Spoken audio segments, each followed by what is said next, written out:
saya ulang lagi di apa namanya ini ada gitu ya. Kita ke pengukuran hari ini, measurement variable. Jadi kita sudah bicara tentang variabel, sudah bicara ini gitu ya. Kemudian ujian kemarin itu umumnya Anda itu tulisannya sudah lumayan baik gitu ya. Ternyata nggak terlalu, kadang-kadang udah lama nggak kuliah itu, dari kuliah itu kadang-kadang kemampuan tulisan itu menurun. Ya, tapi umumnya Anda kemarin oke lah, relatif oke gitu ya, relatif oke. Jika harapannya nanti di tesis sebenarnya juga di proposal tesis should be fine gitu ya. Baik. Jadi pengukuran variabel, ini kita pengukuran variabel tujuannya ya standar saja ini sebetulnya. Filosofinya adalah ini. We can't manage what you don't measure. What you don't measure. We cannot manage something that we cannot measure. Gitu. Segala sesuatu yang tidak bisa diukur, maka kita nggak bisa mengelolanya. Filosofinya di sana. Jadi kalau nggak bisa diukur, ya gimana mau manage? Gitu. So measurement dalam konteks riset sama dengan konteks-konteks aspek yang lain itu menjadi krusial. Gitu ya. Maka kita harus mampu mengukurnya dengan benar. Jadi ya. You can control it or you can measure. Jadi kita nggak bisa ngontrol sesuatu yang nggak bisa diukur. Misalnya apa ya, kebatinan gitu, setan gitu. Kita nggak bisa ngukur. Manage-nya gimana? Itu nggak bisa secara rasional gitu ya. Ya, so this is very important measurement. Pengukuran variabel itu. Jadi ada banyak variabel, dulu sudah kita indikan apa itu construct dan sebagainya. Nah, pengukuran di bidang tourism, sebagaimana bidang-bidang yang lain ilmu sosial, itu kompleks. Kalau kita bicara pengukuran di ilmu-ilmu eksak, misalnya ilmu apa, misalnya mesin gitu ya, mechanical gitu ya, maka kita jelas saja pengukurannya. Karena yang diukur adalah barang tangible. Ya, tinggal diukur saja beratnya, suhunya, dan sebagainya itu mudah. Nah, di konsep tourism, keilmuan tourism itu, khususnya yang menyangkut turis, gitu, menyangkut turis, kemarin sudah kita bahas bahwa ada variabel construct yang abstrak. Jadi pengukurannya adalah unik. Kalau pengukuran-pengukuran yang panjang, lebar, dan sebagainya, berat itu jelas sekali. Tapi gimana kita mengukur orang itu happy atau tidak happy? Ya. Bagaimana kita mengukur orang itu puas atau tidak puas? Turis itu puas atau tidak puas? Gitu. Ini sesuatu yang challenging di konteks kita di apa namanya bidang turisme. Nah, dalam konteks pengukuran ini, measurement ini ada istilahnya skala, skill. Ya. Kalau mengukur kan skill gitu ya. Penggaris itu kan skala sebetulnya. Sebuah kontinum di mana objek yang mau diukur itu ditempatkan. Penggaris lah gitu ya. Garisnya kayak apa? Gitu. Nah, di konteks tourism, khususnya terkait dengan turis dan pelaku usaha, itu aspek-aspek seperti ini, skala yang dipakai untuk mengukur itu menjadi sesuatu yang penting sekali. Karakteristik daripada skala, itu yang pertama adalah ada deskriptor. Ya, harus ada deskripsi, mendeskripsikan. Skala itu harus menggunakan deskriptor yang unik, yang mengidentifikasi suatu objek. Misalnya menggunakan nomor, menggunakan warna, jawaban. Itu deskriptor, mendescribe. Jadi kalau satu itu maknanya apa? Itu deskripsi. Kalau tidak ada deskripsinya ya kita sulit untuk menentukan ini apa gitu ya. Is it good or bad dan sebagainya. Ya. Kemudian juga harus ada urutan. Pengukuran itu skala karakteristik daripada skill itu harus order juga. Urutannya kayak apa? urutannya 1, 2, 3, happy, tidak happy, dan sebagainya. Itu harus ada. Karena kalau tidak ada, ya kita sulit untuk menentukan gitu ya. Mana yang bagus, mana yang duluan, dan sebagainya. Kemudian ada jarak. Jarak itu juga penting. Skala itu harus memungkinkan responden untuk memahami perbedaan. Ya. Misalnya gaji 10 juta. Itu harus jaraknya 2 kali 5 juta. Gitu ya. Ya, ini konsep-konsep dasar sekali dalam pengukuran. Umur 4 tahun itu ya 2 kali lipat dari 2 tahun. Itu jaraknya harus jelas. Harus jelas. Kemudian asal, origin, yaitu skala harus mempunyai deskriptor unik yang didesain untuk menunjukkan true zero.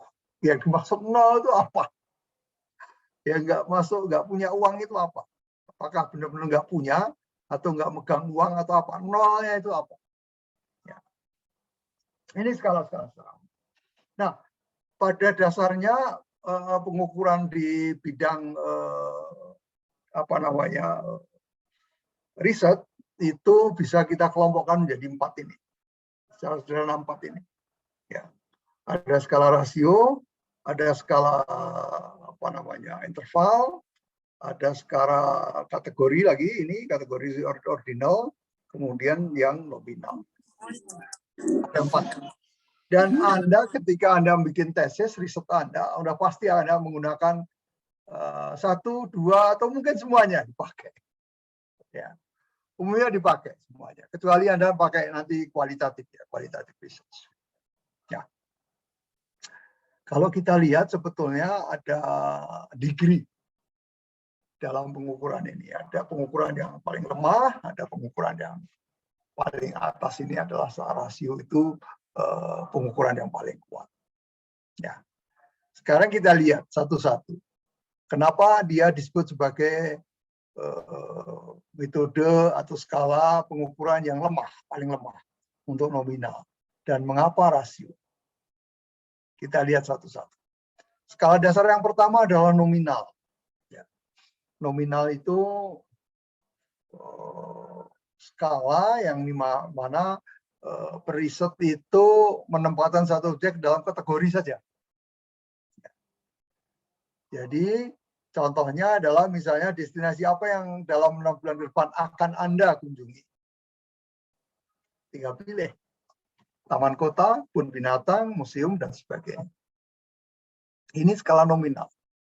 Jadi apa yang disebut skala nominal ini adalah bahwa angka di sini, angka ini hanya menunjukkan lambang saja.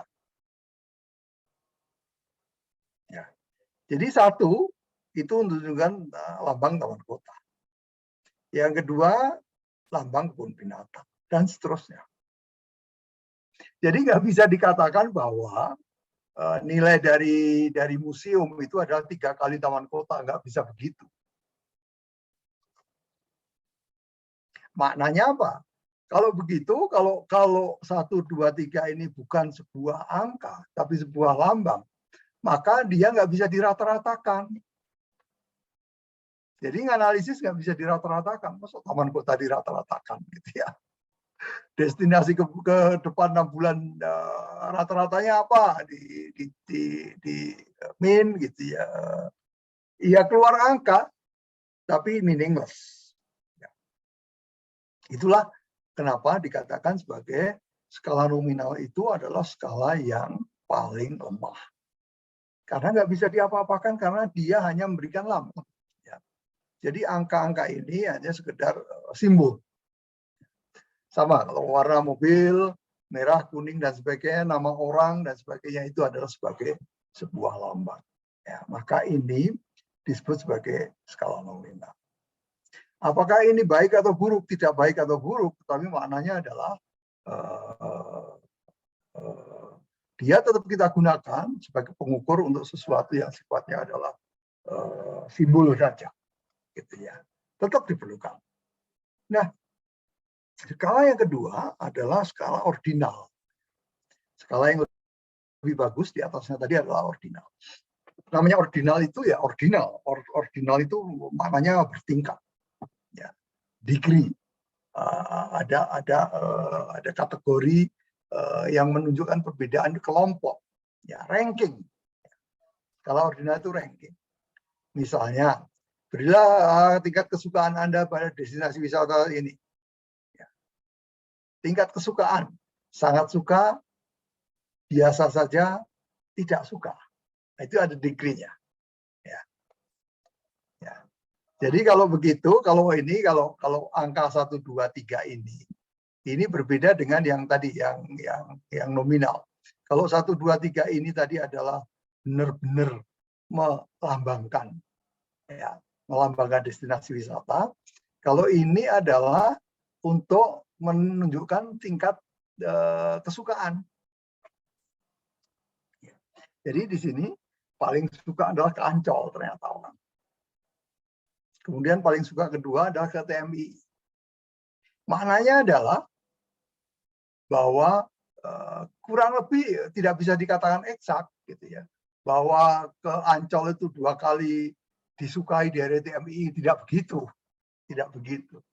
ya, namanya ranking, ya. Jadi walaupun ranking 1, 2, 3, 4 ini tidak berarti bahwa Kota Lama itu rankingnya 3 kali, bukan, gimana namanya, 3 kali Kota Lama itu sama dengan Ancol kesukaannya, tidak seperti itu. Itu hanya menunjukkan ranking saja yang paling disukai, kayak itu. Kalau ordinal itu yang jelas itu kayak kalau kita kuliah itu ada IPK rankingnya, ranking 1, 2, 3. Ya. Ranking 1 IPK-nya itu 3,9. Ranking 2 3,8. Ranking 3 ternyata 3,5. Jadi jarak ini, jarak 1 sama dengan 2, 2 dan 3 itu jaraknya adalah tidak sama. Ranking itu gitu. Juara 1 lomba gitu ya, 100 meter, juara satunya 9,8. Dulu Ben Johnson atau siapa. Ranking keduanya ternyata 10. Ranking 3-nya 10,4 misalnya. Ya. Jadi ini angka ini menunjukkan ranking. Ya. Artinya kalau ranking jarak 1 dengan 2, 2 dengan 3, dan seterusnya, itu tidak mutlak. Tidak bisa dikatakan adalah Ancol itu, TMI itu tingkat kesukaannya setengah Ancol. Nggak bisa begitu. Nggak bisa begitu. Ya, preference. Karena dalam benak kita sebagai manusia itu kan ini preference. Kenapa suka dia? Ya suka saja. Kenapa ke dia ternyata kurang suka? Ya kurang suka. Gitu ya. Jadi 1, 2, 3 itu adalah tidak berarti distance-nya. The distance between number 1 and 2 similar, doesn't mean so. Ya. Kenapa kalau di sini kalau tidak disamakan kok kita ini hanya angka aja gitu ya. Padahal sebetulnya kalau misalnya yang bisa diukur, misalnya IPK tadi, IPK pertama misalnya adalah 3,9, IPK 2 3,8, IPK 3 3,4. Nah ini kita juga sangat banyak gunakan nanti dalam riset di bidang turisme itu. Karena manusia itu berpikirnya sering sekali sangat terstruktur. Dari suka ke tidak suka itu terstruktur. Ya, terstruktur. Jadi ada kategori kelompok. Gitu. Kemudian skala yang ketiga adalah skala interval. Ya. Nah ini kalau interval itu apa ya? Interval ya interval ya, bahasa Indonesia saya kira juga ada interval. Jadi antara jarak satu dengan yang lain itu sama. Kita lihat misalnya. Kira-kira berapa lama Anda telah berjualan di destinasi wisata ini? Kurang 5 tahun, 5 sampai dengan 10. Ya, jadi batasnya interval 5. Nah, interval ini agak unik ini. Jadi interval ini 1, 2, 3 itu memang melambangkan makna jarak. Kalau yang ini tadi skala ordinal itu tidak memaknai jarak 1, 2, 3, 4 ini. Tapi kalau yang skala ini, skala interval, itu memaknai jarak. Jadi apa? Kalau Anda lihat 1, 2, 3. Satu hanya simbol nominal. Kemudian yang kedua, ordinal itu hanya ranking. Jaraknya nggak mengatakan, nggak teridentifikasi dengan eksak. Nah, yang interval itu jaraknya ada, benar. 1, 2, 3 itu ada jaraknya. Memang namanya 2 itu 2 kali 1, kan gitu ya. Kalau 3 itu adalah 3 kali 1. Artinya jaraknya Moles adalah terukur. Sehingga kita bisa katakan bahwa skala interval itu much better, stronger compared to nominal scale and ordinal scale. Why? Because we can count it, we can measure exactly, we can calculate mean of the scale. Kita bisa bikin rata-rata. Ya. Kita bisa bikin. Kenapa? Karena jaraknya itu podo, sama. Kalau yang tadi itu jaraknya beda-beda sehingga ininya tidak bisa nggak ada kan rata-rata warna mobil di Batam. Ya nggak bisa dirata-ratakan. Nggak bisa dirata-ratakan. Rata-rata ya rata-rata itu ya minimal ya interval. Kemudian yang keempat, yang paling kuat adalah namanya skala rasio. Skala rasio itu contohnya adalah seperti ini. Dalam 1 tahun berapa kali Anda pergi ke berwisata? Bulat jawabannya. 1 kali, 2 kali, 3 kali, dan sebagainya. Dan tadi jaraknya juga sama. Antara 1 dengan 2 itu sama. Pertanyaan adalah yang membedakan kalau begitu apa antara skala rasio dengan interval tadi? Yang membedakan adalah Yang membedakan adalah arbitrary zero ini, titik nolnya. Ya, titik nol. Kalau di skala rasio yang dimaksud titik nol itu ya nol, nggak ada. Misalnya jumlah uang yang dibelanjakan turis ketika mengunjungi sebuah museum, misalnya. Nol means ya nol, nggak ada uangnya. Sama ketika kita ditanya uangnya berapa di dompet, nggak ada. Itu nggak ada, artinya nol. Itu namanya skala rasio. Skala ini paling kuat. Karena skala rasio ini tidak hanya bulat seperti ini, tapi juga bisa pecahan. Tinggi badan kita 1, sekian sentimeter. Kecepatan mobil itu semua ada rasio. Artinya kecepatan mobil itu kalau kecepatannya yang nol means mobilnya berhenti. Ya. Kalau kita nggak punya uang, nol artinya nggak punya uang. Nah ini berbeda dengan skala yang ini tadi, skala interval. Kalau skala interval itu nilai nolnya itu arbitrary. Ada titik nol, tetapi nolnya palsu. Palsu. Contoh yang sangat umum dipakai untuk skala interval adalah sebetulnya adalah pada termometer, pengukur suhu. Pengukur suhu kan ada titik nol, apakah Fahrenheit atau Celsius atau Reaumur gitu ya. Celsius 0 derajat, ada kan? Titik nolnya itu ada. Titik beku itu 0. Ya. Tapi apakah maknanya 0 dalam interval dalam skala temperatur tadi itu bermakna bahwa tidak ada panas? Enggak kan? Masih ada, panasnya itu ada. Ya, ada. Cuman panasnya itu namanya arbitrary. Jadi panas 0 itu dipasangkan untuk sesuatu yang ke titik beku. Gitu. Jadi panasnya masih ada. Minus saja ada kok. Suhu itu ada, artinya ada suhunya gitu ya. Suhu minus itu ada, suhu plus ada. Nah ini suhu 0. Makanya ketika dipakai ada pendapat berbeda. Fahrenheit gitu ya, F dengan C itu nolnya berbeda. Padahal dua-duanya mengukur aspek suhu sama, temperature. Jadi nolnya di situ adalah arbitrary. Boleh aja nolnya ditaruh di mana, gitu. Ya, bisa saja. Ya, jadi ini yang dimaksud dengan skala Emerson. Perbedaannya adalah 0. Jadi kalau suhunya berapa? 0 derajat. Bukan berarti tidak ada suhu. Ada. Berapa? Suhunya ya titik itu, titik 0 itu. Yang kita sebut sebagai 0. Yang di Fahrenheit titik 0-nya beda dengan Celsius. Tapi kalau uangmu berapa? Nggak punya uang. Ya 0. Sama sekali nggak ada. Beda ya.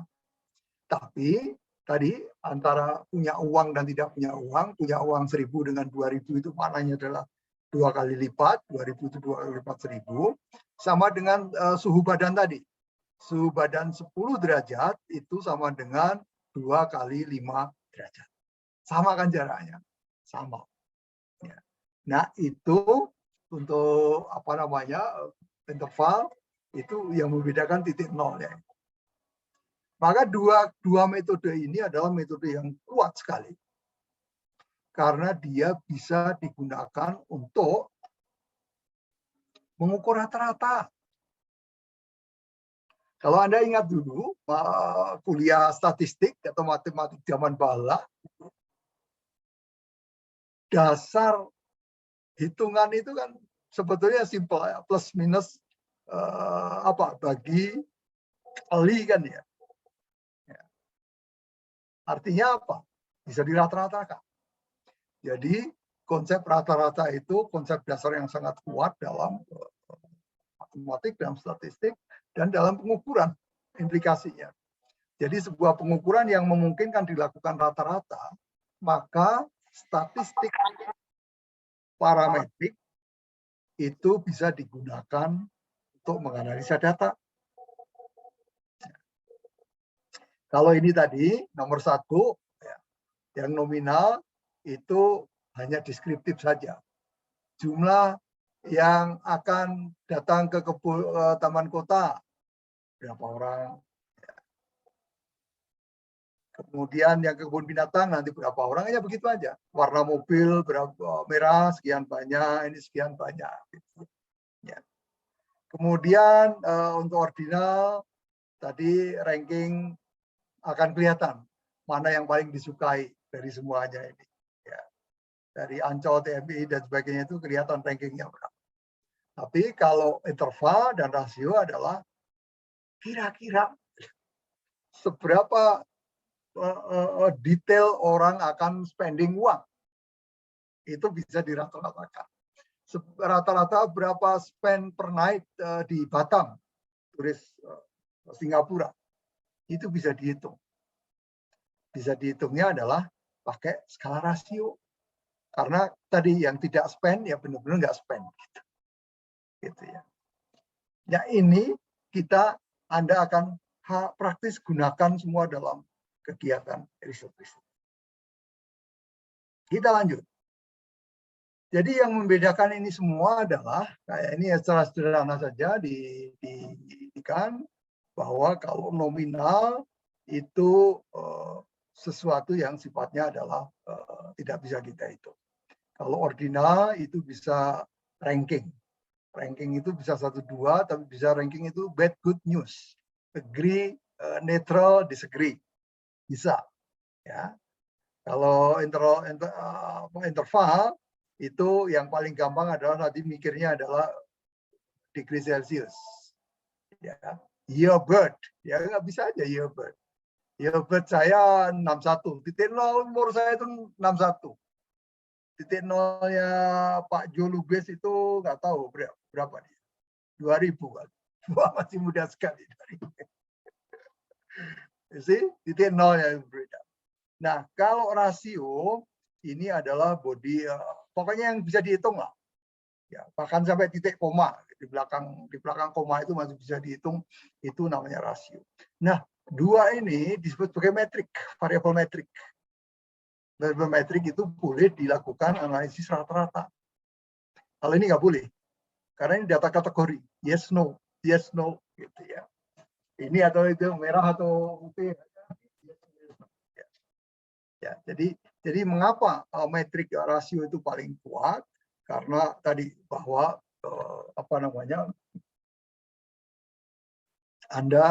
kita akan bisa menganalisisnya dengan sangat detail. Pada kenyataannya, saudara, bahwa basic measurement ini ya kita pakai dalam sebentar dulu. Saya lompat dulu deh. Saya akan lompat dulu ke ini yang lain.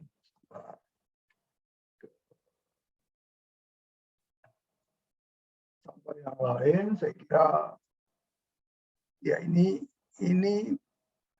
publikasi yang sedang direview, publikasi saya. Saya kira standar saya. Sudah nampak ya?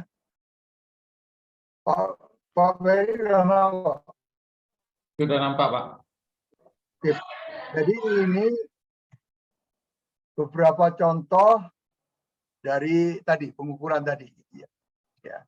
Untuk responden sebuah riset begitu ya, biasanya ya kita ini kan ya gender, male berapa, female berapa, frekuensi saja. Ya. Ini pengukuran yang rendah tadi, nominal. Ya. Age itu bisa saja ini dirata-ratakan. Ya, bisa saja. Tergantung studi kita mau apa. Kalau studinya mau hanya menginformasikan apa karakteristik daripada responden kita, ya sudah pakai range saja. Ya. Umur sekian sampai sekian. Ya. Jadi kayak ordinal dia di sini. Ya. Kemudian pekerjaan. Pekerjaan kalau kita lihat di sini ya ini bukan ordinal, ini nominal gitu ya. Nominal semua. Kemudian kalau dari sisi education ya, dari sisi education ini ordinal. Nah, kalau dilihat nanti di analisis yang saya lakukan, saya nggak menganalisis ini. Ya. Karena paper ini tidak tujuan adalah untuk menganalisis pada basis demografi ini. Ya. Tapi kurang lebih seperti ini. Ya. Jadi apakah ini penting? Ya sama aja penting dengan ini yang lain, measurement yang lain gitu ya. Saya akan lanjutkan ke PowerPoint saya. Terus, yes, ya, oke, yes. Pada kenyataannya di riset-riset terkait dengan tourism, khususnya terkait dengan apa namanya perilaku turis gitu ya, maka menggunakan 4 ini saja itu nggak cukup. Khususnya ketika kita harus mengukur namanya adalah sikap. Kita harus mengukur konstruk, kepuasan misalnya. Coba, kalau kepuasan, gimana kita mengukur dengan 4 kategori ini, kepuasan? Nggak mungkin pakai nominal. Ya. Ordinal masih mungkin. Seberapa puaskah Anda? Sangat tidak puas, netral, puas. Atau pakai interval? Ya, sulit. Ya, sulit. Maka ada yang disebut sekarang adalah sebuah metode yang kita kenal adalah gabungan dia, hybrid. Ya, hybrid antara ordinal dan interval. Ya, kalau ordinal tadi adalah tingkatan, gitu ya. Kalau interval itu pembatasnya bukan perbedaan range-nya itu sama, nah itu digabungkan. Contohnya adalah seperti ini. Please respond to every statement below by ticking one of the scale of the. Ini riset saya, strongly disagree and strongly agree. Ya. Jadi kalau Anda lihat di sini, nomor 1 misalnya, Ini ngukur apa? Lupa. Saya attitude kalau nggak beres. Satu, I had a pleasurable stay at ya, di destinasi wisata. Kalau Anda lihat di sini, 1, 2, 3, 4, 5, 6, 7 range. Ya. Ini dengan ini, perbedaan ini kan sebetulnya kayak interval. Tapi sebetulnya ini ordinal. Kan ordinal ini. Antara strongly agree sama strongly disagree, ordinal. Ini kan bertingkat gitu. Tapi kemudian kita treat dia sebagai interval. Artinya kemudian angka ini adalah, ya sudah, kita anggap sebagai angka kayak angka rasio. Kayak angka interval maksudnya. Sehingga jawaban ini bisa dirata-ratakan. Bisa dirata-ratakan skala seperti ini. Boleh. Dan hasil studi itu semakin ke sini semakin konsisten bahwa kalau kita mengukur konstruk, kita bisa memakai persepsional ini. Ya. Ini dibangun dari bidang psikologi awalnya, tapi kemudian diadopsi bidang marketing itu, dan marketing, bidang marketing tourism dan sebagainya itu hasilnya konsisten. Sehingga sampai sekarang ini umum dilakukan pengukuran yang bersifat konstruktif seperti ini. Ya. Jadi ordinal interval hybrid. Sudah, itu adalah 5 metode yang umum sekali kita pakai dalam riset kita. Kita nggak bisa mengatakan yang paling baik yang mana, tergantung variabelnya apa. Biasanya dalam sebuah riset ya semua dipakai. Tapi begitu kita masuk dunia kuantitatif, maka idealnya adalah data Anda adalah rasio atau interval. Kalau itu bisa dipakai, Anda punya data itu, atau at least ordinal interval ini, maka matematiknya kuat. Statistiknya kuat. Matematik dan statistik sangat membantu kita untuk memahami data dan merepresentasikan data, dan analisisnya menjadi lebih tidak subjektif. Saya sukanya itu. Kenapa saya suka ke kuantitatif? Karena itu apa ya, nggak subjektif gitu loh, nggak subjektif. Subjektivitasnya itu bisa agak ditekan, tapi harus pintar-pintar untuk bikin sebuah instrumen. Nah, ketika kita bikin skala, maka ada unsur 2 ini yang harus dipahami, yang harus dipenuhi, valid dan reliable. Benar nggak ini alat ukur? Kalau di dunia timbangan itu ada metrologi ya, bahwa timbangan itu harus divalidite gitu ya, harus dalam beberapa tahap, beberapa kurun waktu harus dicek lagi keakuratannya, kan begitu ya. The same thing when we do the research. Kita nggak bisa serta-merta untuk bikin kuesioner saja langsung. Kita harus hati-hati karena ada aspek validitas reliabilitas. Yang validitas itu kira-kira digambarkannya seperti 4 kotak ini. Ya.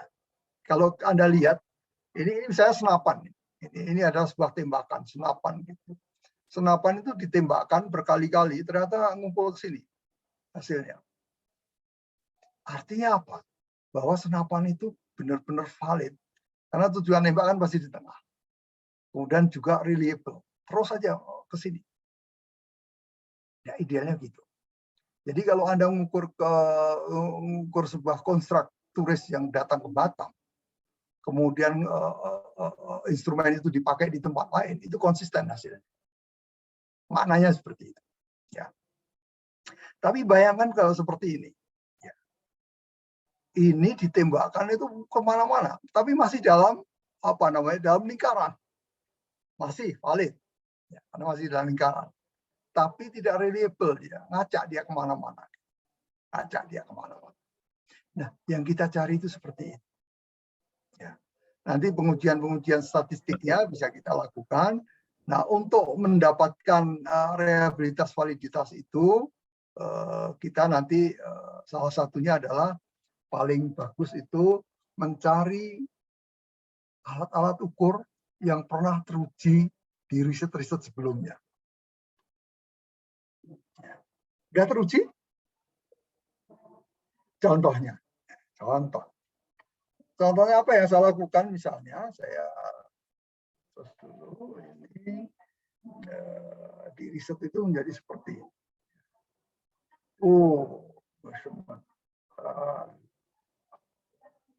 Nah, ini dia. Agar supaya valid dan reliable, ini saya kasih contoh riset itu begini. Nah, perhatikan semua.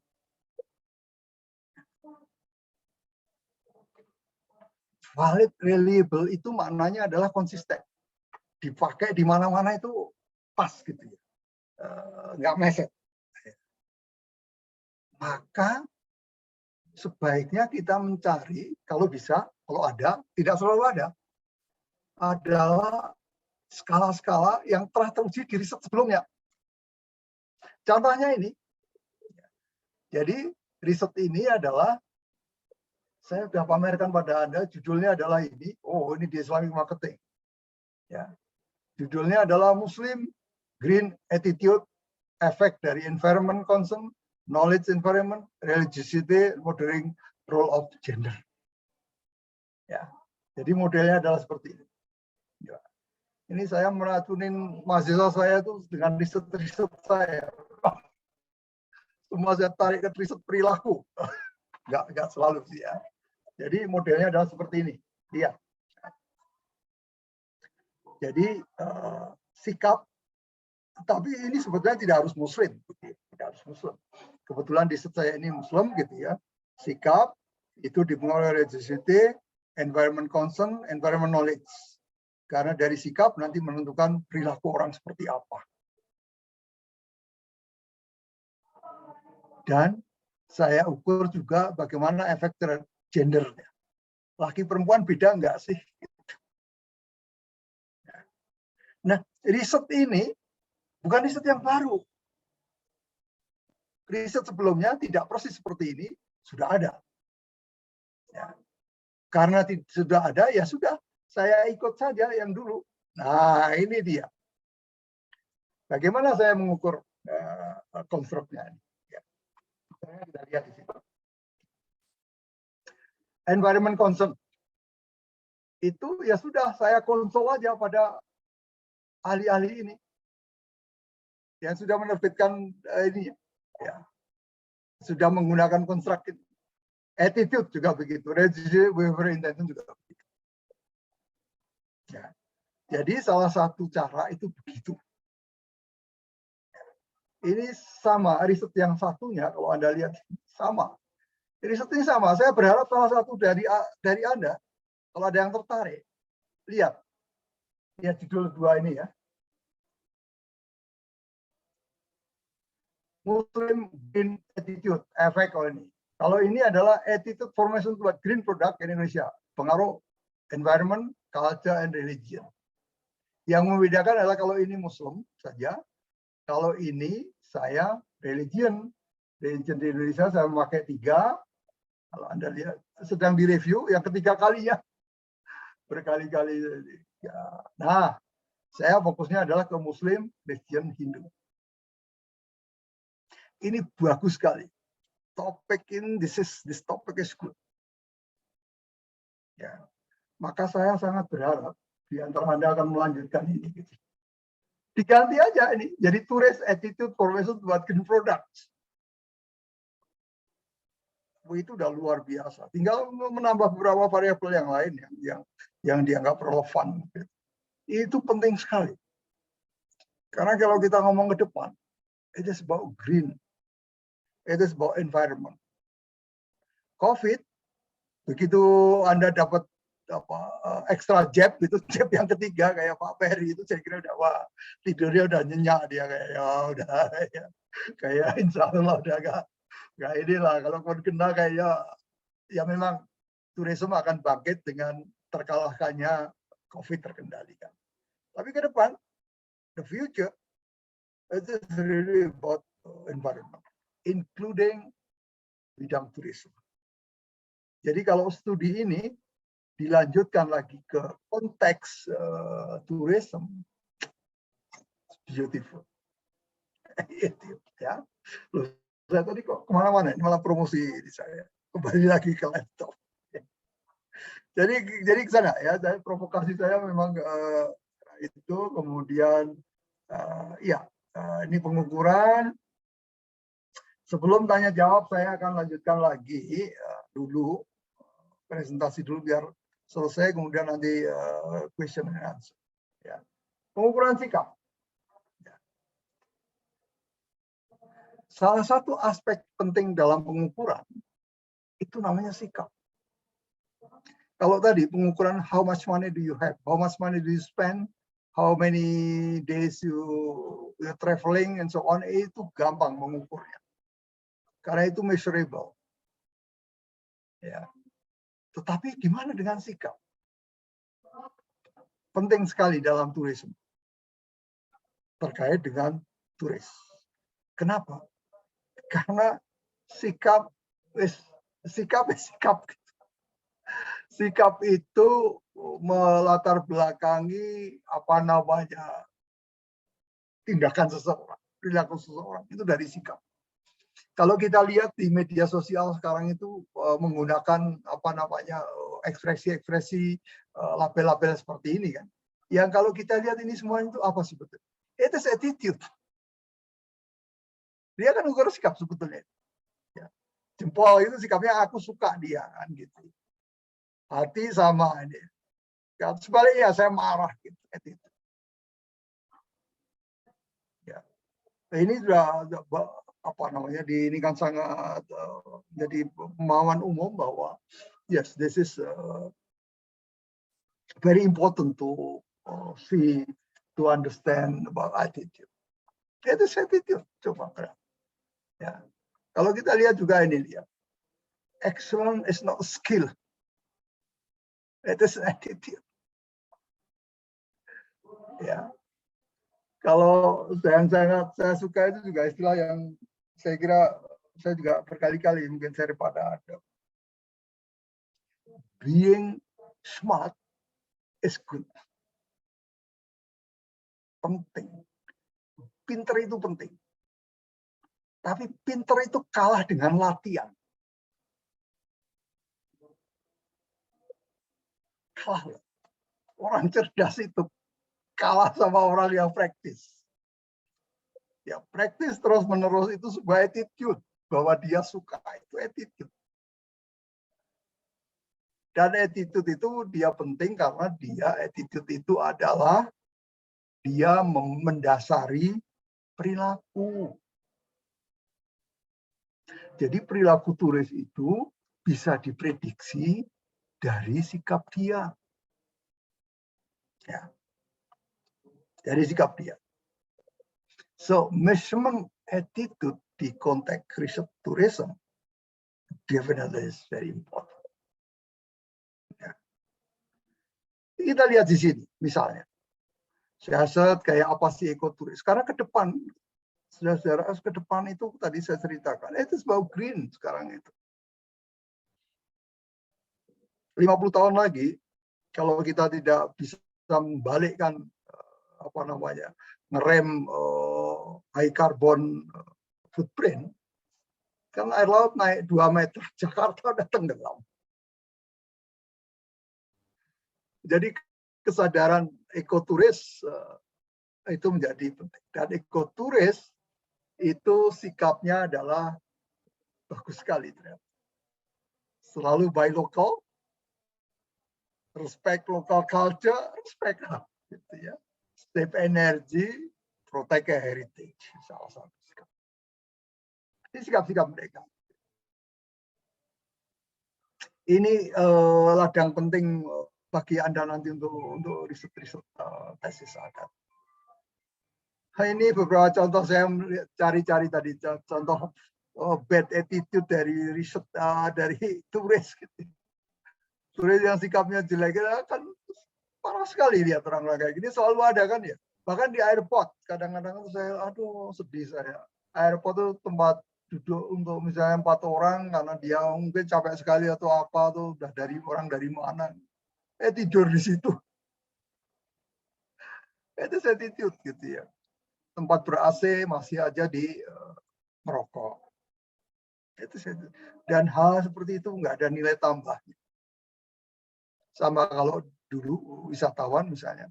Kalau kita sekedar mendatangkan wisatawan asing yang banyak, sementara yang datang itu kelompok-kelompok yang attitude-nya jelek, yang merusak budaya kita. Ya, merusak budaya kita. Ya. Merusak, tidak nggak perlu gitu ya. Nularin budaya buruk, merusak lingkungan malah. Gitu. Nah, ini ya kita udah tahu lah, kemarin saya di Pangandaran tuh ya, lumayan sekarang getting better, tetapi ya masih begitulah. Kata saya masih. Ya, saya juga mengukur juga gitu ya. Ya memang negeri kita seperti ini perlu waktu untuk memperbaiki. Perlu memperbaiki ya. Kita kan banyak sekali kalau Anda ke Kuta gitu ya. Ada sedih juga saya kadang-kadang. Banyak sekali sampah plastik gitu ya.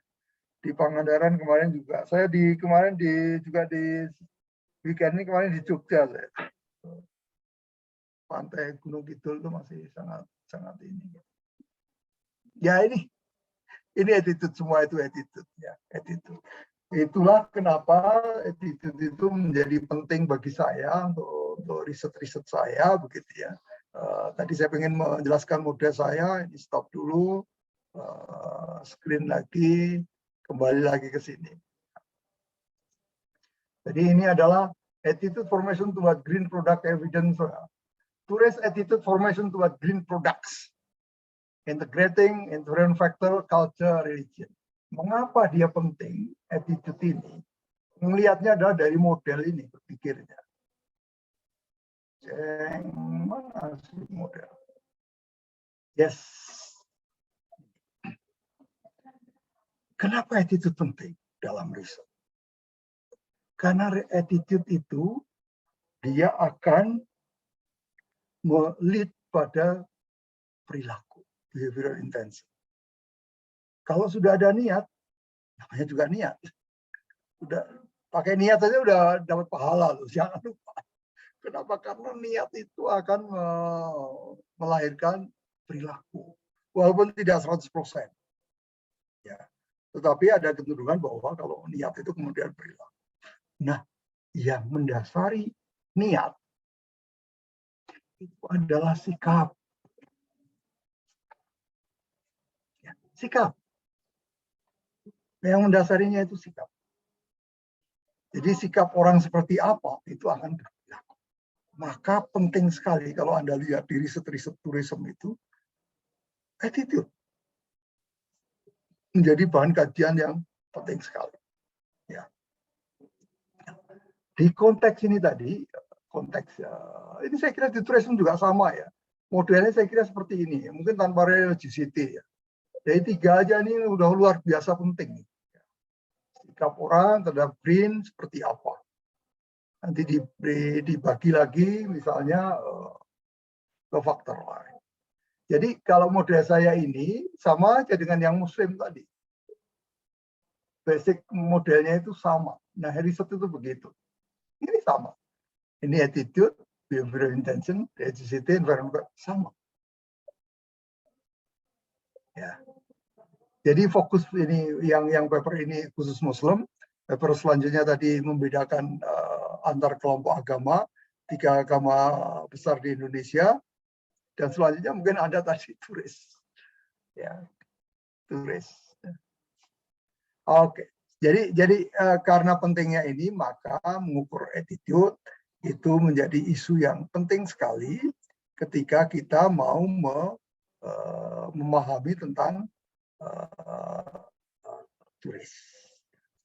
Berlanjut lagi kembali ke tidurnya sekali.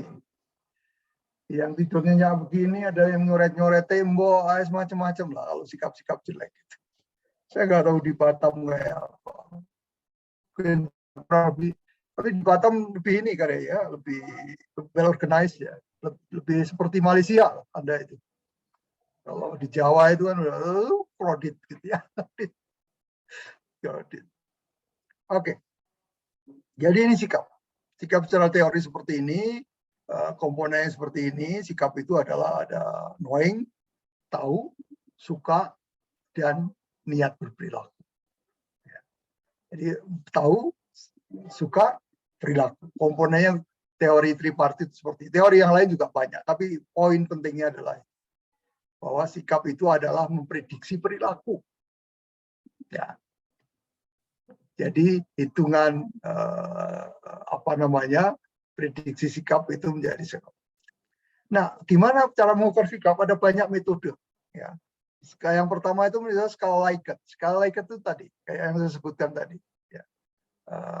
Disagree atau agree terhadap sebuah statement. Itu contohnya mana? Nah, ini contohnya. Saya ambil di bidang apa dulu ya?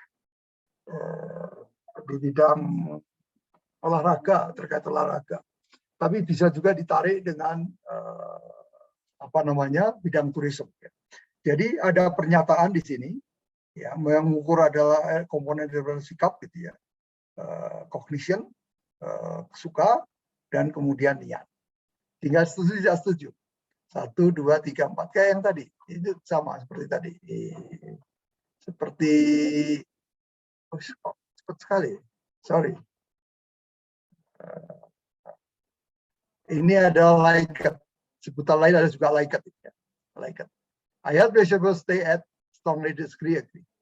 Jadi kalau strongly agree kasih 7. Nah 7 itu ya diangkakan 7.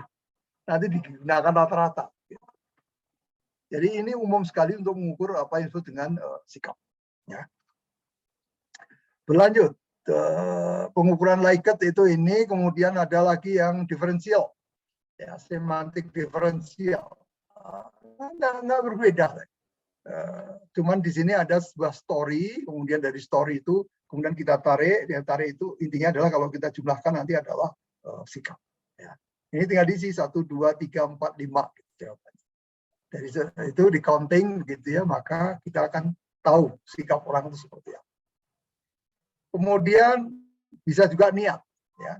Tadi niat, how likely you are, sangat akan membeli, tidak akan membeli, ya. Ini kalau akan membeli ya tentu ada 5, 4, 3, 2, 1. Jadi diangkakan.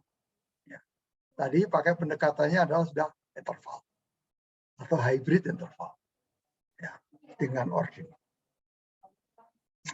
Kemudian cara yang lain ada banyak sekali sikap yang umum adalah misalnya seperti ini, grafis. Banyak sekali grafis. Grafis itu kalau respondennya nggak terlalu ini biar nggak bosen gitu ya.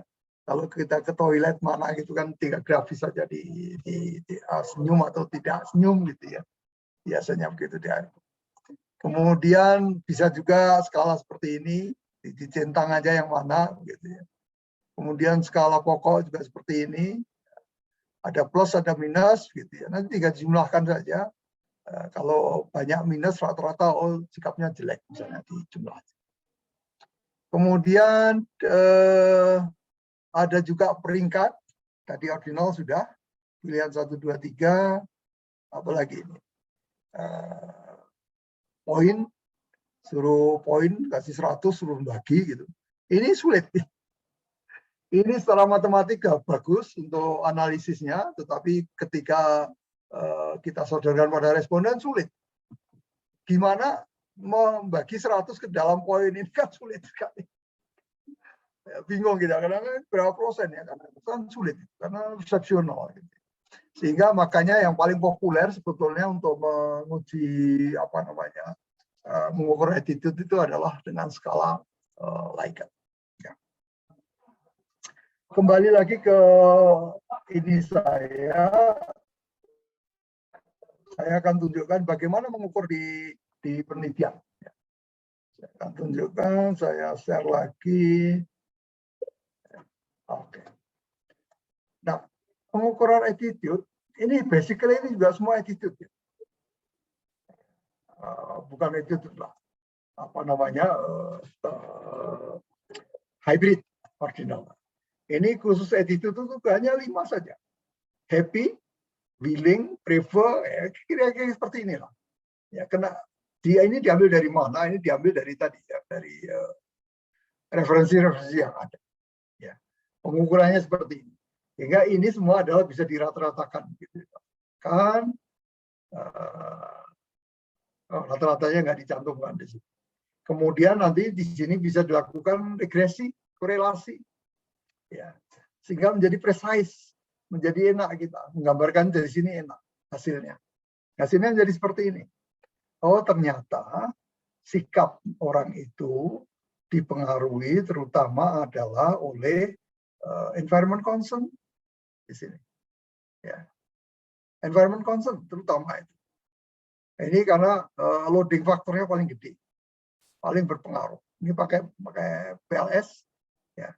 Jadi sini kelihatan gitu ya, bahwa ini ternyata, tapi tidak serta-merta ini gitu ya, bahwa ekoliterasi dan religiosity itu juga mempengaruhi.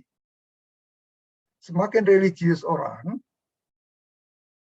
maka dia semakin concern pada lingkungan. Masuk akal kan?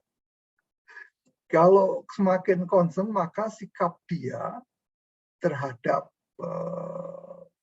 green produk itu menjadi bagus. Suatu ketika pasti dia akan membeli. Sama logika aja, logik. Gitu ya. Logik. Ya. Kemudian gender berpengaruh, ternyata enggak. Kalau kita lihat di sini, male and female itu sama saja, enggak beda. Artinya apa? Bahwa male and female itu kalau di Islam kan gender itu penting sekali. Kesannya itu kalau perempuan kayaknya sangat berbeda. Tapi ternyata di konteks green product tadi, mungkin di Tures juga akan sama. Kira-kira seperti itu pengukurannya. Kemudian kalau di yang multi religious tadi, beda nggak antar agama gitu? Saya juga kadang-kadang iseng-iseng aja saya, masuk seneng aja. Nah ini, beda nggak antar agama? Ya. Di sini differences-nya ini, p-value-nya ini. Ternyata podo wae sahwa antara Kristen, Muslim, kemudian lihat ini.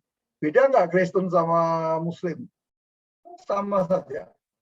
Kalau menunjukkan beda itu adalah harus di bawah 0,5, 0,05. Dan ini semua di atas 0,5. Artinya sama saja. Beda nggak Muslim dengan Hindu? Terhadap bagaimana pengaruh lingkungan terhadap sikap dia sebagai seorang sikap dia terhadap lingkungan, gitu ya, terhadap produk yang green. Sama. Jadi saya itu berkesimpulan di riset ini. Agama itu, apapun agamanya, itu mempengaruhi orang untuk suka cinta lingkungan. Gitu. Logik sekali. Ya. Karena dia suka lingkungan, men-treat lingkungan itu sebagai sebuah bagian daripada ibadah, begitu ya. Maka gitu, dia akan concern dengan lingkungan. Karena concern lingkungan, maka sikap terhadap produk-produk yang pro lingkungan itu bagus. Ke depan pasti dia akan membeli itu. Di konteks tourism sama, saya itu sedang menyiapkan di turunan ini di bidang tourism. Ya, menarik kata saya. Tapi ini diminta revisi itu udah 2 kali. Sekarang minta yang ketiga. Ini jurnal di Amerika. Wah itu galak-galak ini. Ada yang masih review saya itu halamannya banyak sekali ya. Saya bilang aja ya matur nuwun. Terima kasih saya bilang berikan. Jadi kurang lebih story tentang attitude itu terhadap konteks pengukuran dan konteksnya di pariwisata. Saya kira dongeng saya seperti itu. Mangga sekarang gantian Anda mendongeng apa terkait atau pertanyaan atau apa. Silakan.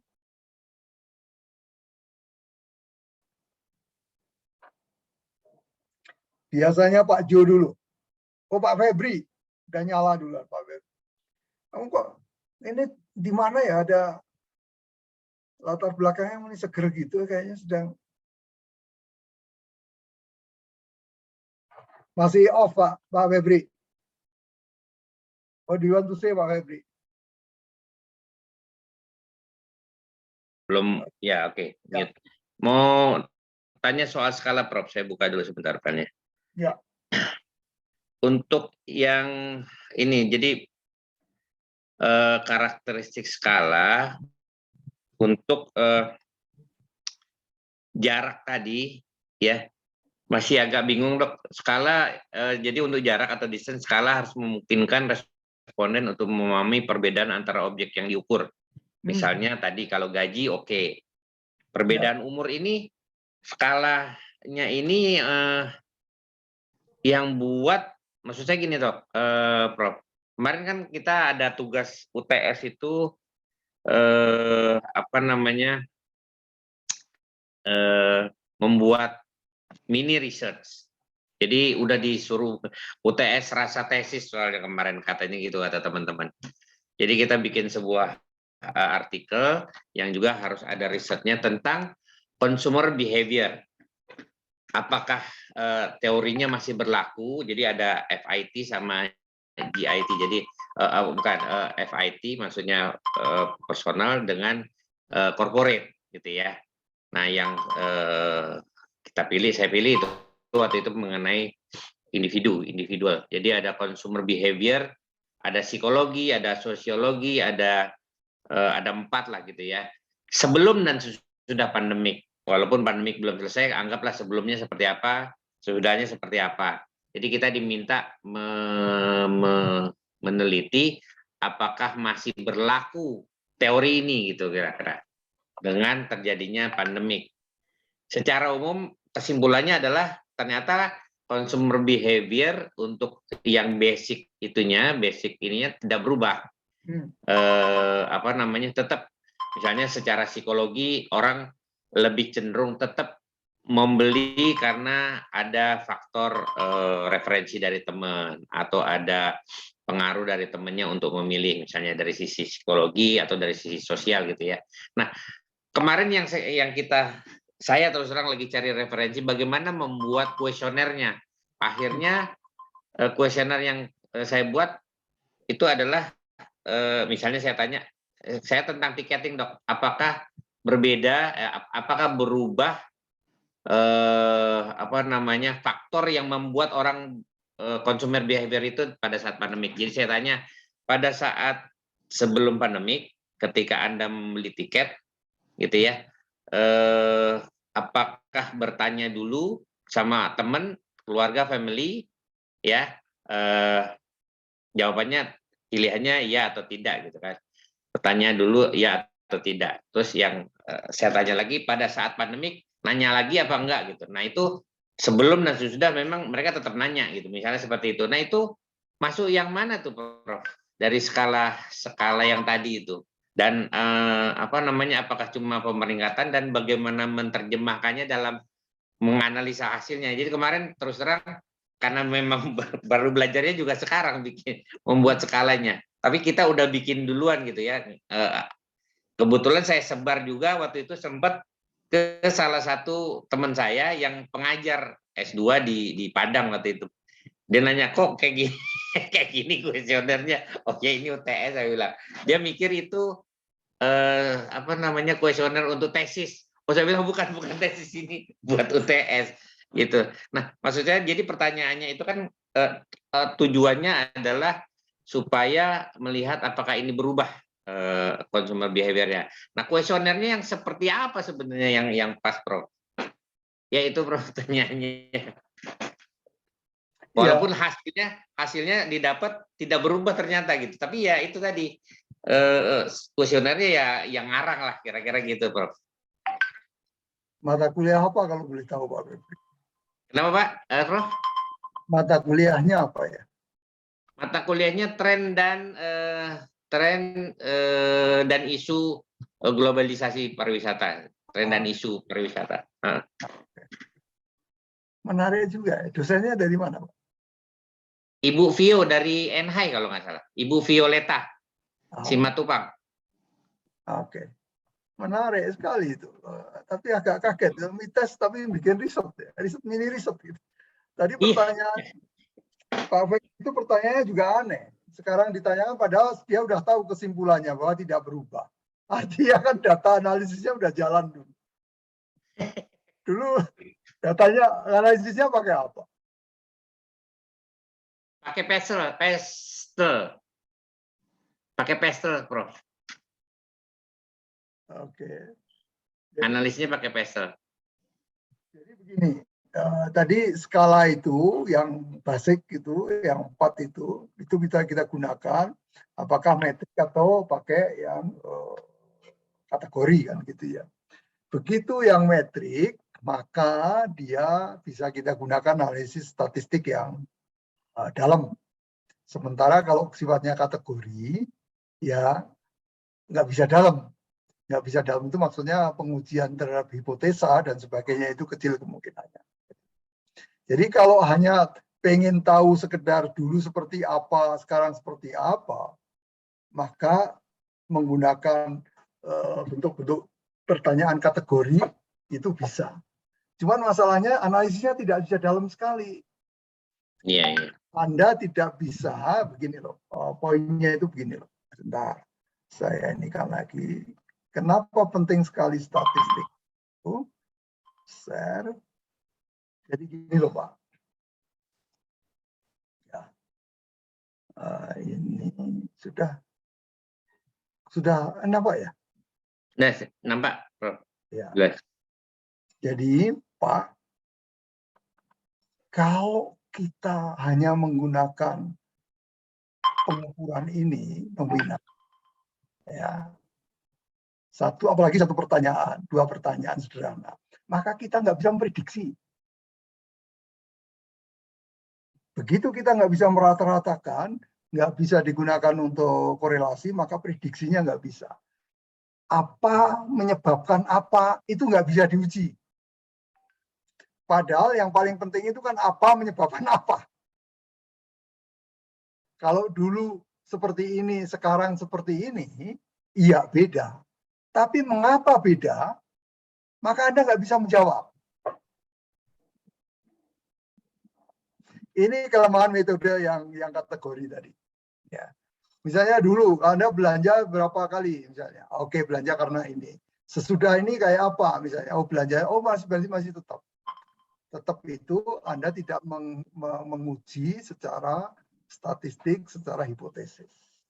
Tahu bedanya dari rata-rata misalnya, tahu. Tetapi bagaimana menguji dia untuk memprediksi itu tidak ketahuan. Maka bentuk-bentuk ini dia ya. Kuesioner sangat sederhana. Itu cocok sekali untuk industri. Tetapi dia tidak mampu memberikan gambaran yang dalam. Maka saran saya pada Anda nanti ketika terjun di industri dan sebagainya, termasuk tesis itu, kita nggak bisa hanya shallow, hanya kulit-kulit gitu ya. Kulit-kulit itu tuh iya memberikan gambaran, tetapi mengapa terjadi seperti itu? Mengapa terjadi seperti ini? Itu yang mampu memberikan jalan bagi kita untuk menganalisis adalah dengan skala-skala yang kompleks. Skala kompleks itu adalah rasio dan interval. Dengan pengukuran konstruk. Ya. Pak Febri dulu pertanyaannya ada berapa banyak? Saya ada 25 pertanyaan, Prof. Berarti konstruknya banyak tuh. Nah, itu dia. Konsep konstruk ini kan baru dengar sekarang juga. Oh, jadi maksudnya konstruk itu gimana, Prof? Maksudnya konstruk. Misalnya konsep kepuasan pelanggan, itu kan konstruk. Itu kan abstrak kan? Oh iya. Jadi itu misalnya kan kenapa apa namanya pembeli tiket, saya itu kan membeli tiket di travel agent. Dia kan ada travel agent, ada online gitu kan. Salah satunya apakah ketika ada pilihan misalnya membeli tiket online ataupun datang ke kantor offline gitu ya, mana yang mereka pilih gitu kan. Nah itu nanti dapat ternyata mayoritas. Jadi sebelum pandemi itu 60% rata-rata itu beli online. Setelah pandemi jadi 80% yang beli online. Nah itu salah satu hasilnya. Pertanyaannya begini Pak Febri. Pak Febri ngejar enggak mengapa dia dulu membeli offline dan sekarang membeli online misalnya. Pertanyaan itu dikejar nggak? Enggak dikejar ke sana. Jadi memang itu dia. Kan kuesionernya ini menentukan nanti analisanya, emang pada akhirnya di ujungnya analisanya juga dangkal sekali menurut saya sih, Prof. Karena memang tadi cuma mau membuktikan ada 4 behavior, namanya yang mempengaruhi behavior, consumer behavior, psikologi, sosial, budaya itu ya, kultural, sosiologi, budaya, satu lagi saya lupa. Apakah berubah faktor yang membentuk ini? Itu. Jadi kalau misalnya terus pakai analisa Pestel. Jadi dari analisa Pestelnya yang berubah adalah teknologi inilah yang membuat mereka berubah salah satunya. Dan kondisi pandemik itu sebenarnya pun tidak terlalu berpengaruh gitu loh. Karena teknologinya ini sendiri sudah memang sebelum pandemik juga sudah menjadi pilihan konsumen tiket gitu, Bro. Ya. Ya, jadi begitu Pak ya. Jadi pengukuran itu ya memang harus variasi gitu ya. Tergantung kita mau kedalaman seperti apa. Kalau risetmu ya memang hanya 3 hari ya memang ya harus sederhana begitu ya. Saya malah surprise kalau riset 1 minggu kok kuesionernya berapa, 28 pertanyaan tuh berapa yang jawab 25. Berapa respondennya? 20, saya dapat 60 responden, Bro. Oke. Oke, the next question. Prof, mungkin saya. Pak Ferry.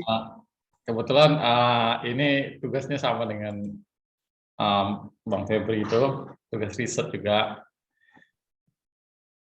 Saya ke ini perilakunya fotografer terhadap destinasi. Sebelumnya saya pernah bertanya juga di dalam itu, dalam kuesioner saya tuh antara sebelum dan setelah pandemi. Jadi saya pancing dulu dalam suatu destinasi itu wisata sebelum pandemi itu lebih senang motret di mana gitu. Memang lebih senang lebih ke alam ya. Dia ada 4 pertanyaan, 4 jawaban. Maaf. Alam, budaya, human interest, festival. Lebih banyak pada alam gitu.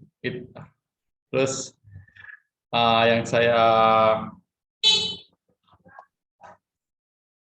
saya kagetnya, ini dalam waktu liburan terbatas ya, misalnya liburnya sedikit gitu, terus dan libur yang lebih panjang gitu.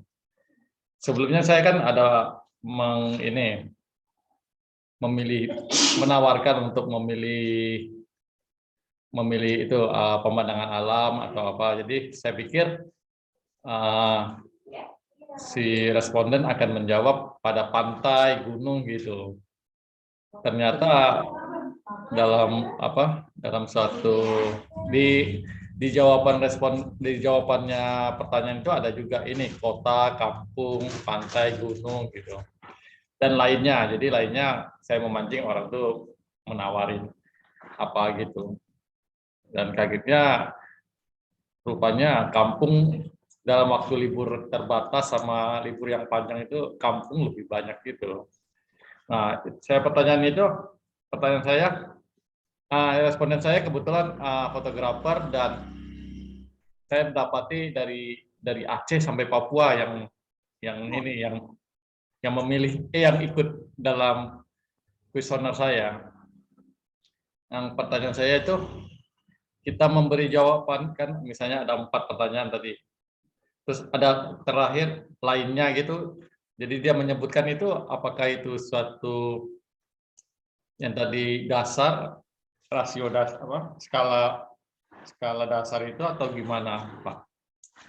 Ini kalau pertanyaan sifatnya open question itu tidak ada skalanya. Dia itu didesain untuk melengkapi pertanyaan-pertanyaan yang menggunakan skala sebelumnya. ya. Atau beberapa pertanyaan yang digunakan sebagai pelengkap, begitu. Jadi dia tidak termasuk dalam kategori skala yang mana, karena dia adalah data kualitatif. Jadi nanti Anda pasti menggunakannya adalah di list gitu ya. Ada berapa yang menyatakan apa dan sebagainya. Jadi skala ini adalah skala-skala kuantitatif. Kalau skala kualitatif nanti kita bukan skala ya. Itu pengukurannya nanti di sesi kualitatif. Ya. Kurang lebih seperti itu.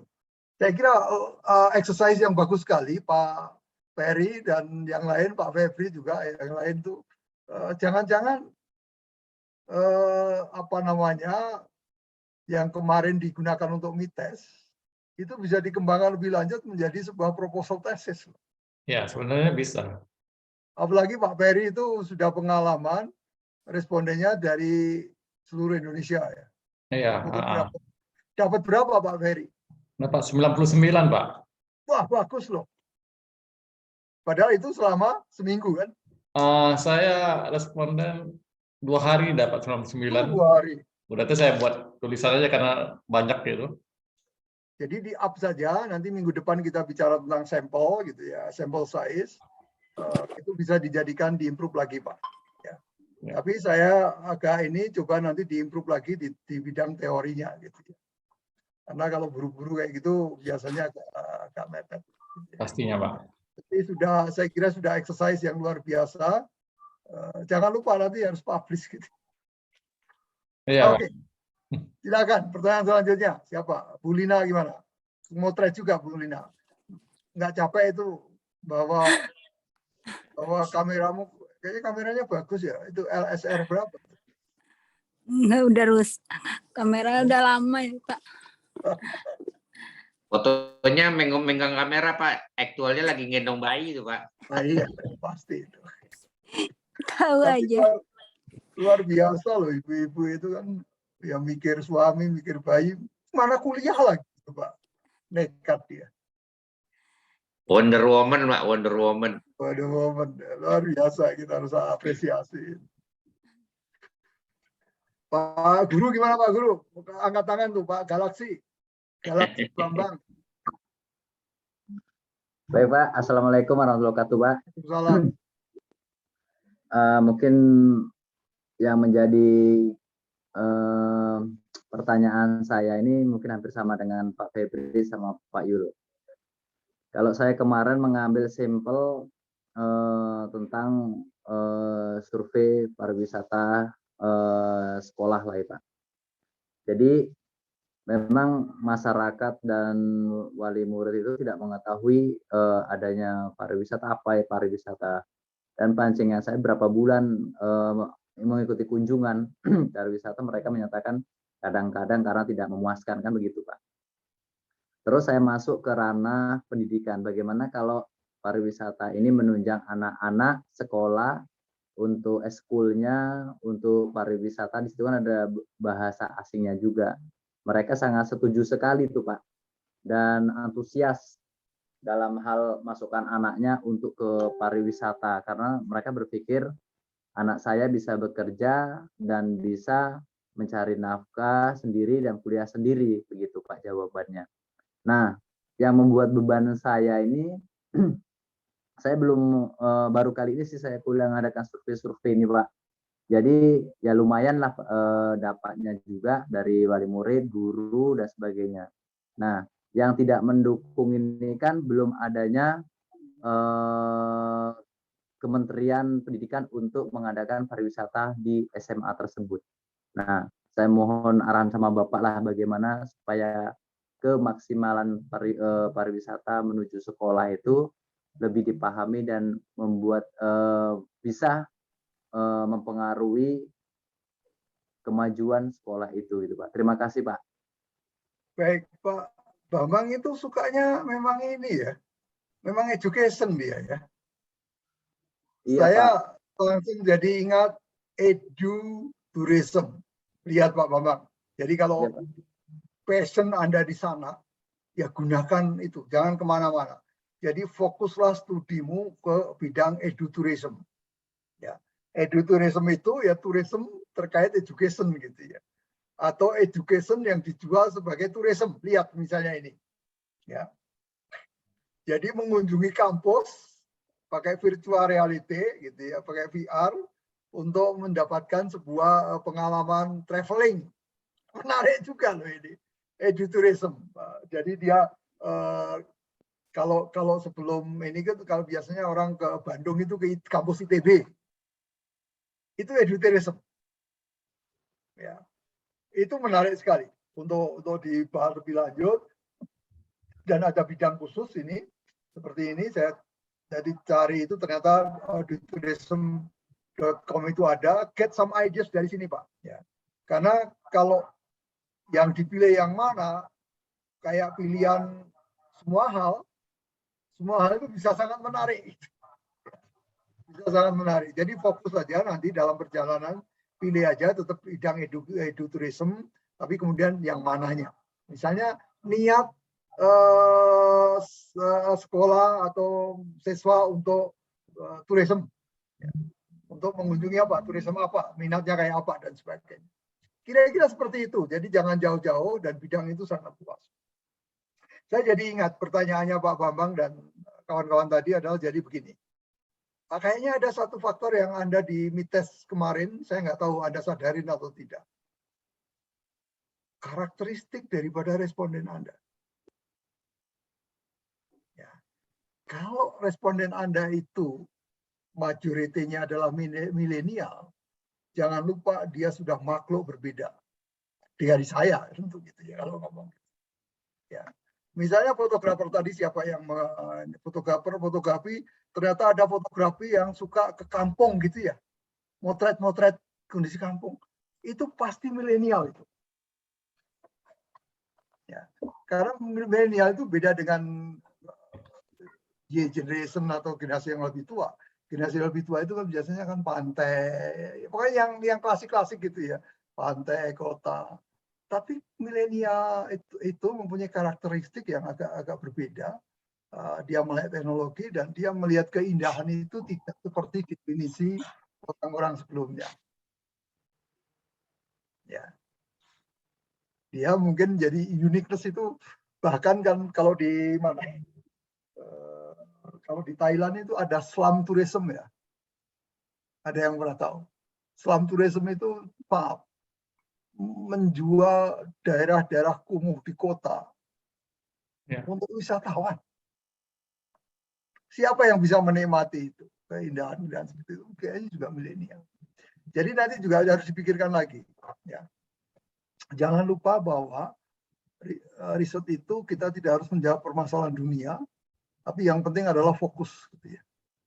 Nah kalau fokus itu per generasi itu juga penting. Misalnya milenial saja.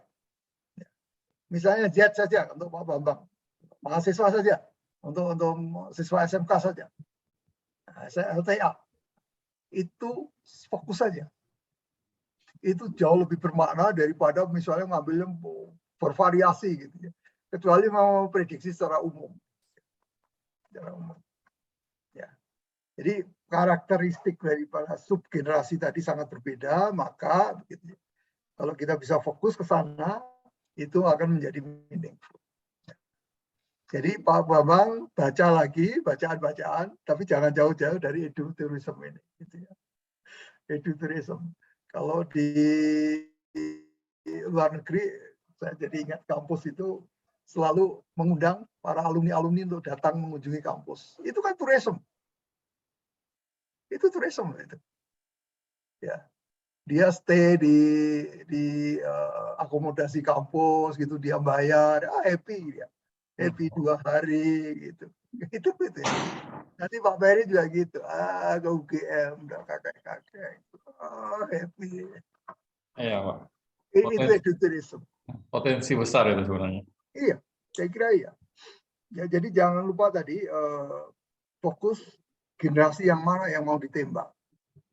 Apakah semuanya atau fokus pada satu generasi saja?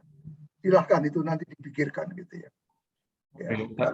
Kebetulan kalau saya survei saya 20%-nya milenial memang, Pak. 20%. Umur 20 sampai 30 itu 20%, Pak. Ya. Kalau misalnya begini, ini juga untuk Anda semua nanti analisis itu begini. Kalau terjadi sampel kita itu bervariasi, analisis itu dikelompokkan. Jadi bikin analisis itu per sub grup. Kayak Pak Febri tadi juga harus sama. Misalnya grup umur sekian, karena berbeda karakteristiknya. Nah, perbedaan itu kemudian kalau dianalisis maka akan menjadi riset kita itu tajam. Kalau kita generalisir semuanya menjadi satu, nggak kita bikin sub analisis, kesimpulan kita bisa keliru, Pak. Ya. Tidak dalam maksudnya. Ya. Kesimpulan umum benar, tetapi tidak informatif. Tapi kalau kita bikin tadi segmen, gitu ya, maka akan menjadi dalam. Kalau tadi segmen saya misalnya agama, kadang-kadang saya juga segmen umur. Ya. Gender itu juga penting. Ini dia. Ya, gender. Kayak saya yakin kayak Pak Febri, Pak Yuli, dan riset-riset Anda itu, kalau Anda masukkan unsur gender saja. Karena male and female itu karakteristiknya memang berbeda. Dan selalu terbuka kesempatan untuk kita untuk explore. Itu turunannya kan nanti banyak gitu. Kalau male seperti ini, female seperti ini, maka strateginya gimana untuk melayani mereka. Gitu. Jadi riset itu agak fokus saja, tapi kemudian dalam analisisnya dalam. Itu lebih top. Begitu kira-kira. Next question, 1 atau 2 lagi. Jadi kebetulan di apa namanya di kuesioner itu saya ada kategorinya sih, Prof. Jadi kebanyakan mayoritas responden saya adalah yang seumur sama saya. Jadi generasi Y ya, baby boomers dan sebagainya. Terus ada juga data gender. Cuma saya nggak analisanya ke situ. Jadi analisanya tetap ini. Tapi data itu sih ada sebenarnya dari responden itu berapa perempuannya, berapa laki-lakinya. Yang rata terus segmennya adalah memang gajinya mayoritas itu di atas 6 juta, mayoritas juga wira swastawan dan umurnya seumuran sama saya lah kira-kira seperti itu. Segmennya di situ. Behavior yang diteliti kemarin tuh kesimpulannya salah satunya itu, tapi itu nggak dieksplor gitu loh, karena memang ya waktu dan memang kemarin itu masih masih meraba-raba. Itu waktu dan pengalaman. Jadi begini, analisis itu kayak demografi saya tadi, kan hanya 1 lembar begitu kan. Karena tujuan riset saya tidak itu. Tujuan riset saya itu memprediksi. Gitu. Tapi kalau untuk sebuah laporan kayak Anda, kayak tesis, yang tujuannya adalah mengeksplor semua, maka analisis itu bisa dilakukan per karakteristik daripada responden kita. Karena kenyataannya bahwa perilaku turis itu memang dipengaruhi oleh karakteristik demografi mereka. Male and female, education, pendapatan, itu semua harus dianalisis. Dan analisis itu saja yang disebut sebagai descriptive analysis, itu sudah luar biasa. Ya. Pak Febri kan tidak tahu male dan female beda enggak. Kalau tadi kan general datanya tahu kan ya? Iya.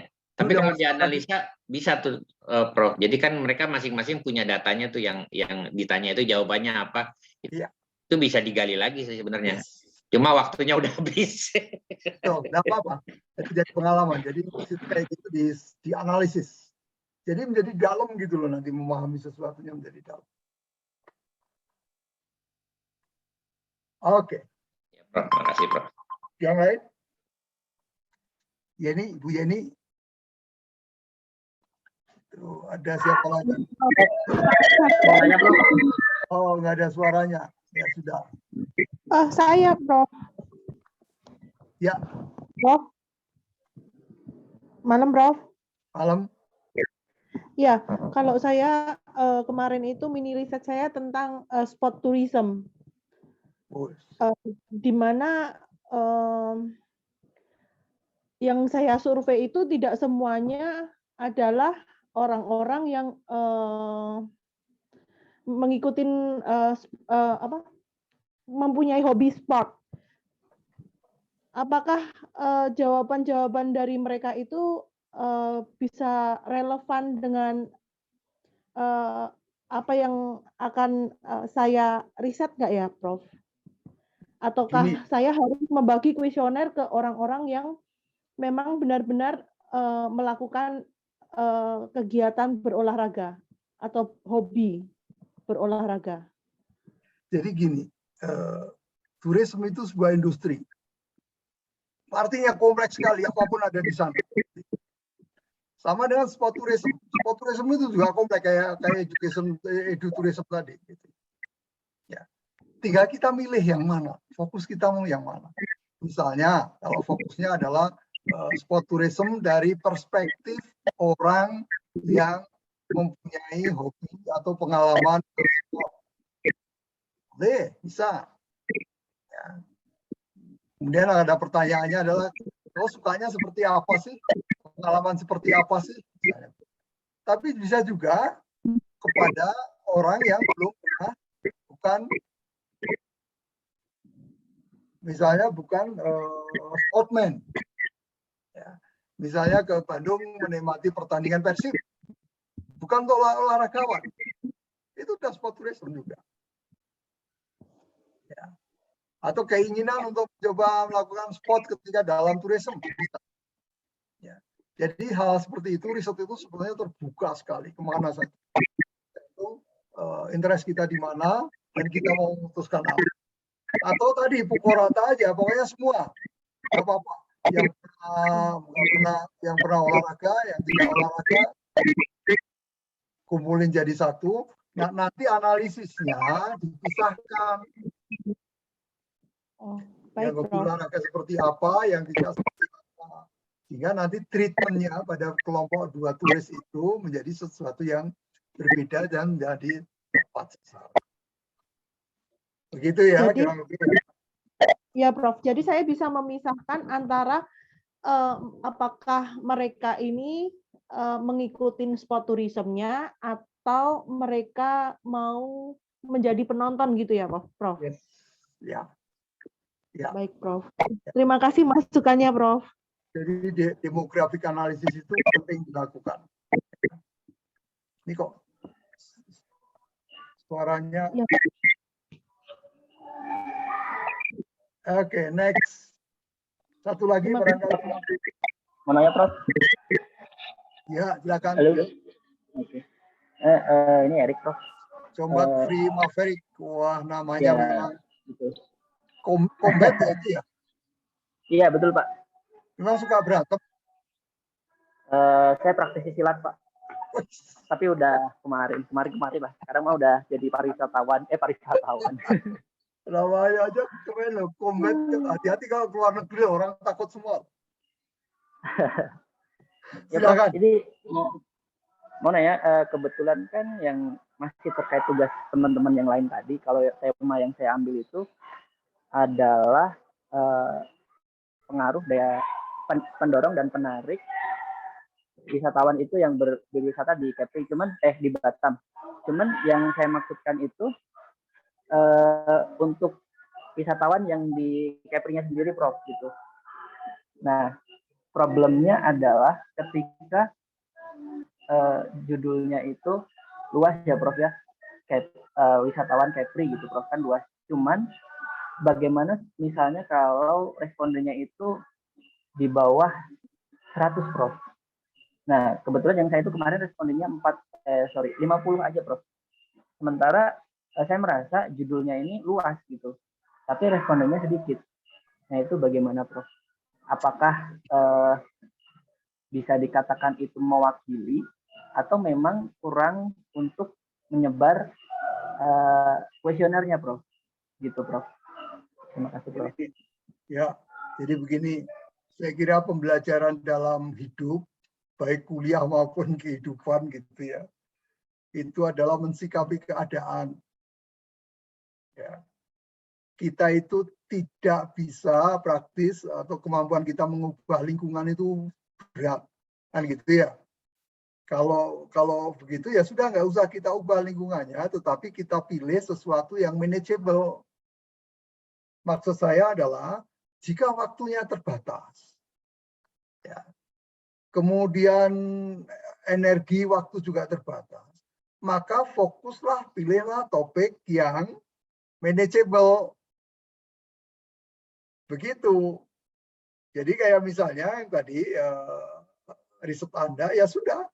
Kalau posisinya sulit sekali, ya fokus saja ke generasi Z.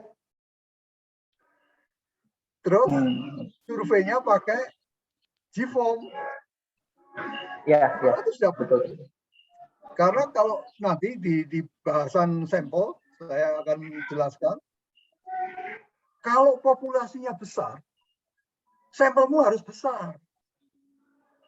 Ya. Kalau populasinya adalah turis yang ke Batam atau ke Bintan atau ke Kepri yang mungkin ribuan, puluhan ribu, ratusan ribu. Ya kalau saya 250 itu nggak ada nilainya. Besok akan saya jelaskan minimal itu berapa. Kurang lebih 100 lah Anda itu. Kalau sifatnya populasinya besar. Kayak Pak Ferry itu tukang foto mungkin juga puluhan ribu. Kalau puluhan ribu harus minimal itu 200 untuk bikin tesis. Kalau enggak saya hadang nanti di ujian tesisnya. Iya, baik. Ya, bayangkan kalau populasimu besar sekali, sementara Anda hanya cuma ngambil 100 coba. Padahal sampel itu maknanya adalah sampel itu kita pilih karena dia bisa kita gunakan untuk memprediksi populasi. Nah kalau populasinya gitu besar, kita ngambilnya kecil, sulit sekali justifikasi kita. Ya. Tapi kalau untuk dites ya fine-fine saja ya. Tetapi nanti untuk tesis enggak, saya akan ini kan harus benar. Nah, kalau populasinya besar ya harus 400 lah. Mahasiswa saya itu biasanya 400. Gampang lah bisa. Pak Ferry itu 2 hari aja dapat 99 dengan GFOAM ya Pak. Kalau itu ditambah waktunya sebulan, Pak Ferry itu dapat 500 pasti. Insya Allah, Pak. Iya loh. Kalau dapat kita semakin bahwa hasil kita itu bisa memprediksi populasi. Gitu. Ya. Kalau terlalu kecil enggak. Sehingga gitu ya. Saya kira next week kita akan bicara tentang sampel dan sampel size. Kita akhiri dulu 2 kali 50 menit. Selamat malam. Assalamualaikum warahmatullahi wabarakatuh. Nanti kita atur waktunya lagi. Terima kasih. Assalamualaikum.